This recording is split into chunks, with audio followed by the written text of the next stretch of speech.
Chapter 15. Establishing the Cause of Zion. The building up of Zion is a cause that has interested the people of God in every age. It is a theme upon which prophets, priests, and kings have dwelt with peculiar delight. From the life of Joseph Smith. In early June 1831, just weeks after the gathering from New York to Ohio was complete, the saints assembled in Kirtland for a conference of the church. On June 7th, the day after the conference ended, Joseph Smith received a revelation that turned church members' thoughts toward Zion. The next conference shall be held in Missouri upon the land which I will consecrate unto my people. Doctrine and Covenants, section 52, verse 2. The saints were intensely interested in establishing Zion, a holy city, a peaceful refuge for the righteous, fleeing the wickedness of the world. To prepare the saints, the Lord had repeatedly counseled them to seek to bring forth and establish the cause of Zion. Doctrine and Covenants, section 6, verse 6, also section 11, verse 6, and section 12, verse 6. See also section 14, verse 6. Now church leaders would be leaving immediately to determine the location of Zion.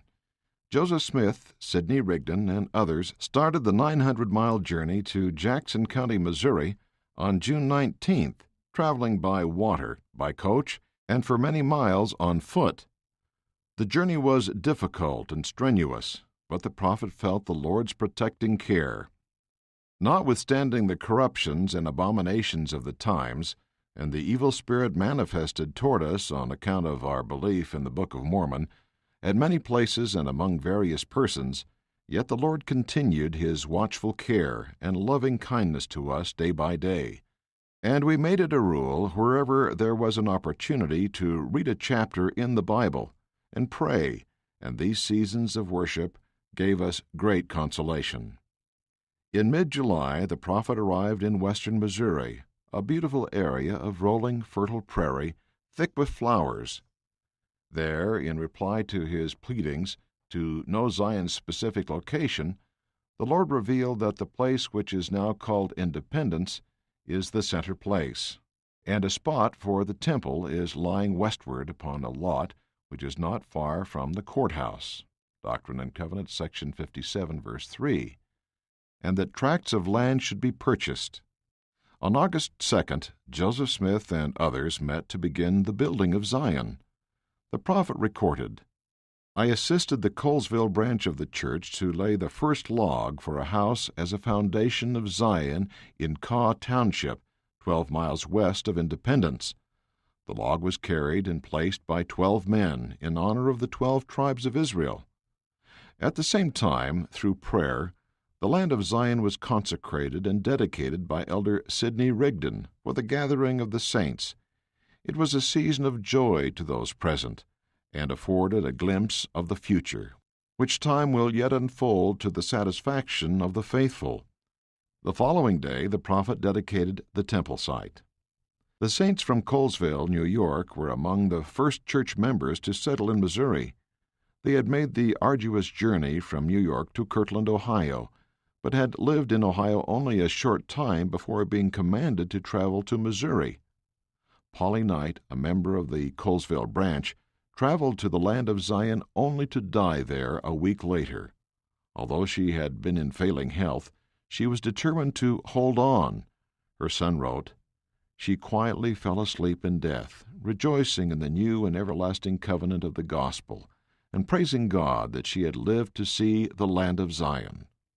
Brother Joseph Smith attended the funeral of my mother, and addressed us in a very able and consoling manner. Although the prophet soon returned to Kirtland and continued to lead the church from there until 1838, many saints continued to move to Missouri. The saints worked diligently to build up Zion, but by late 1833 they had been driven out of their homes in Jackson County by severe persecution, leaving behind their dreams of establishing Zion and building a temple there. Through the prophet Joseph Smith, the Lord revealed that the conditions for the redemption of Zion in that land were not yet fulfilled, and that the establishment of Zion must wait for a little season. Doctrine and Covenants, section 105, verse 9. Teachings of Joseph Smith. The Lord designated Jackson County, Missouri, as the land of Zion, a place where the saints of Joseph Smith's day would gather, and where the holy city of Zion would eventually be built. I received by a heavenly vision a commandment in June 1831 to take my journey to the western boundaries of the state of Missouri, and there designate the very spot which was to be the central place for the commencement of the gathering together of those who embrace the fullness of the everlasting gospel. Accordingly, I undertook the journey with certain ones of my brethren, and after a long and tedious journey, suffering many privations and hardships, arrived in Jackson County, Missouri, and after viewing the country, seeking diligently at the hand of God, he manifested himself unto us, and designated to me and others the very spot upon which he designed to commence the work of the gathering, and the upbuilding of an holy city which should be called Zion. Zion, because it is a place of righteousness, and all who build thereon are to worship the true and living God, and all believe in one doctrine, even the doctrine of our Lord and Savior Jesus Christ. Thy watchmen shall lift up the voice. With the voice together shall they sing, for they shall see eye to eye, when the Lord shall bring again Zion. Isaiah chapter 52, verse 8. In the early 1830s, the saints attempted to lay the foundation of Zion in Jackson County, Missouri, as commanded by the Lord, but were unable to do so because they were not spiritually prepared. The prophet Joseph Smith said the following about the time when Zion would be established.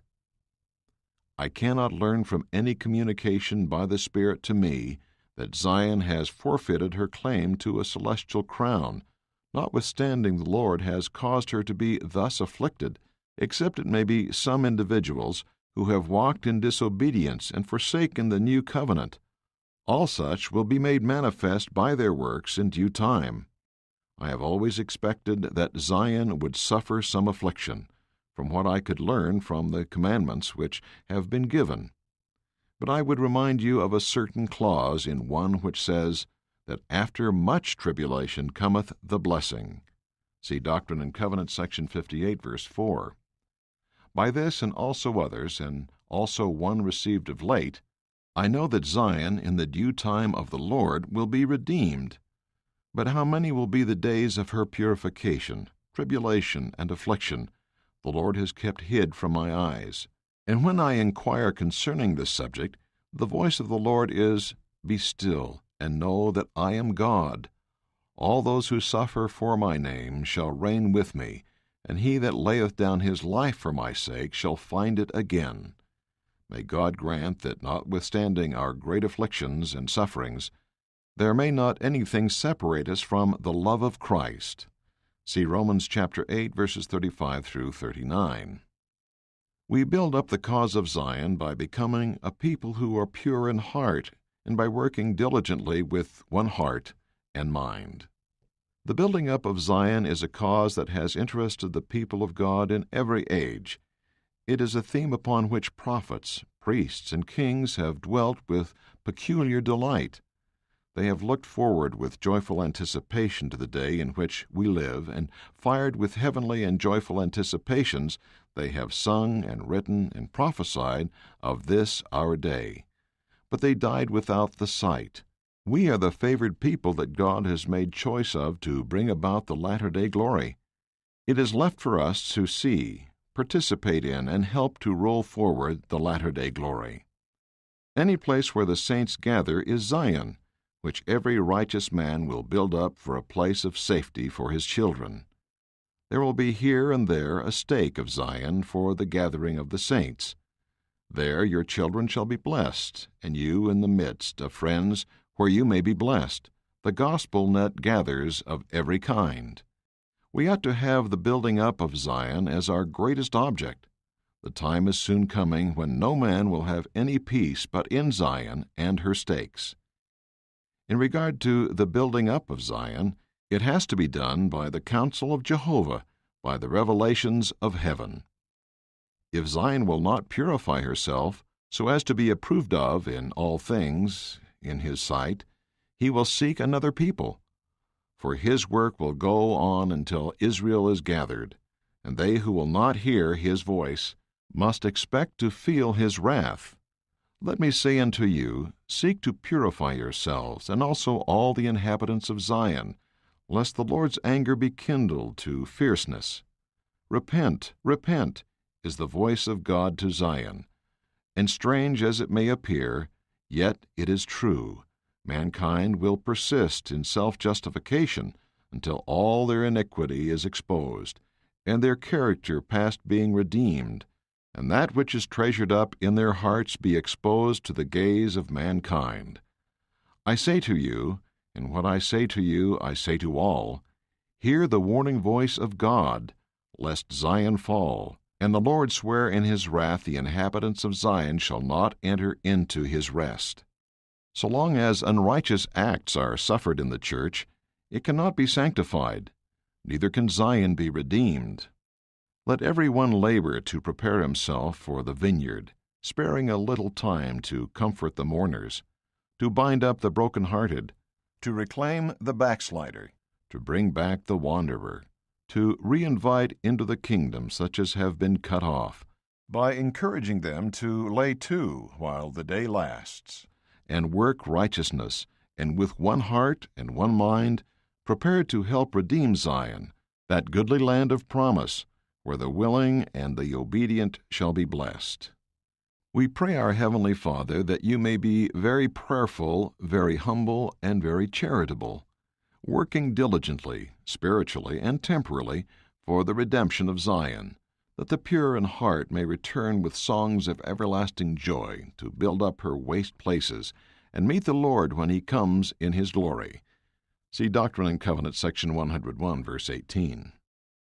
Zion, the New Jerusalem, will be built upon the American continent. 10th Article of Faith. We believe in the literal gathering of Israel and in the restoration of the 10 tribes, that Zion, the New Jerusalem, will be built upon the American continent. The city of Zion spoken of by David in the 102nd Psalm will be built upon the land of America, and the ransomed of the Lord shall return, and come to Zion with songs and everlasting joy upon their heads. Isaiah chapter 35, verse 10. And then they will be delivered from the overflowing scourge that shall pass through the land. But Judah shall obtain deliverance at Jerusalem. See Joel chapter 2, verse 32, and Isaiah chapter 26, verses 20 and 21. Also Jeremiah chapter 31, verse 12, and Psalm 1, verse 5. Also Ezekiel chapter 34, verses 11 through 13. These are testimonies that the Good Shepherd will put forth his own sheep and lead them out from all nations where they have been scattered in a cloudy and dark day to Zion and to Jerusalem. I shall begin by quoting from the prophecy of Enoch, speaking of the last days. Righteousness will I send down out of heaven, and truth will I send forth out of the earth, to bear testimony of mine only begotten, his resurrection from the dead, this resurrection I understand to be the corporal body, yea, and also the resurrection of all men. Righteousness and truth will I cause to sweep the earth as with a flood, to gather out mine own elect from the 4 quarters of the earth, unto a place which I shall prepare, a holy city, that my people may gird up their loins, and be looking forth for the time of my coming. For there shall be my tabernacle, and it shall be called Zion, a new Jerusalem. See Moses chapter 7, verse 62. Now I understand by this quotation that righteousness and truth are to sweep the earth as with a flood. And now I ask, how righteousness and truth are going to sweep the earth as with a flood? I will answer, men and angels are to be co-workers in bringing to pass this great work, and Zion is to be prepared, even a new Jerusalem, for the elect that are to be gathered from the 4 quarters of the earth, and to be established an holy city, for the tabernacle of the Lord shall be with them. Behold, this people will I establish in this land unto the fulfilling of the covenant which I made with your father Jacob, and it shall be a new Jerusalem. 3 Nephi chapter 20, verse 22. Now we learn from the Book of Mormon the very identical continent and spot of land upon which the New Jerusalem is to stand, and it must be caught up according to the vision of John upon the Isle of Patmos. Now many will feel disposed to say that this New Jerusalem spoken of is the Jerusalem that was built by the Jews on the eastern continent. But you will see from Revelation chapter 21, verse 2, there was a new Jerusalem coming down from God out of heaven, adorned as a bride for her husband, that after this the Revelator was caught away in the Spirit to a great and high mountain, and saw the great and holy city descending out of heaven from God. Now there are two cities spoken of here. As everything cannot be had in so narrow a compass as a letter, I shall say with brevity that there is a new Jerusalem to be established on this continent, and also Jerusalem shall be rebuilt on the eastern continent. See Ether chapter 13, verses 1 through 12. Behold, Ether saw the days of Christ, and he spake also concerning the house of Israel, and the Jerusalem from whence Lehi should come. After it should be destroyed, it should be built up again, a holy city unto the Lord, wherefore it could not be a new Jerusalem, for it had been in a time of old. Ether chapter 13, verses 4 and 5. The prophets have said concerning Zion in the last days, how the glory of Lebanon is to come upon her, the fir tree, the pine tree, and the box tree together, to beautify the place of his sanctuary, that he may make the place of his feet glorious. See Isaiah chapter 60, verse 13. Where for brass he will bring gold, and for iron he will bring silver, and for wood brass, and for stones iron. See Isaiah chapter 60, verse 17. And where the feast of fat things will be given to the just. See Isaiah chapter 25, verse 6. Yea, when the splendor of the Lord is brought to our consideration for the good of his people, the calculations of men and the vainglory of the world vanish, and we exclaim, out of Zion the perfection of beauty, God hath shined. Psalm number 50, verse 2. Suggestions for study and teaching. Consider these ideas as you study the chapter or as you prepare to teach. In this chapter, notice how the prophet Joseph Smith uses the word Zion to refer to specific places and to the Lord's people. How do these uses of the word help you understand what it means to build up Zion? As you think about or discuss this question, consider reading Doctrine and Covenants, section 97, verse 21. Joseph Smith tells of his desire to know when the city of Zion would be established in Jackson County, Missouri. What can we learn from the Lord's response to Joseph Smith's prayers? Then identify some places where the saints gather. How can we build up Zion in these places? Consider how stakes in the church provide safety and peace. In what ways have you been blessed as you have gathered with other members of your stake? In what ways does the prophet's counsel about building Zion apply in our homes? The prophet Joseph taught that as part of the effort to build up Zion, we must purify ourselves individually. What are some ways we can follow this counsel? Why do you think that individuals must be pure before Zion will be redeemed? Review Joseph Smith's prophecies about the two holy cities. What part do we play in the fulfillment of these prophecies? Related scriptures. Revelation chapter 21, verses 1 through 27. Doctrine and Covenants, section 45, verses 65 through 71, section 97, verses 18 through 25, also section 103, verses 1 through 7. See also Moses chapter 7, verses 16 through 21, and verses 62 through 69. End of chapter 15, Establishing the Cause of Zion.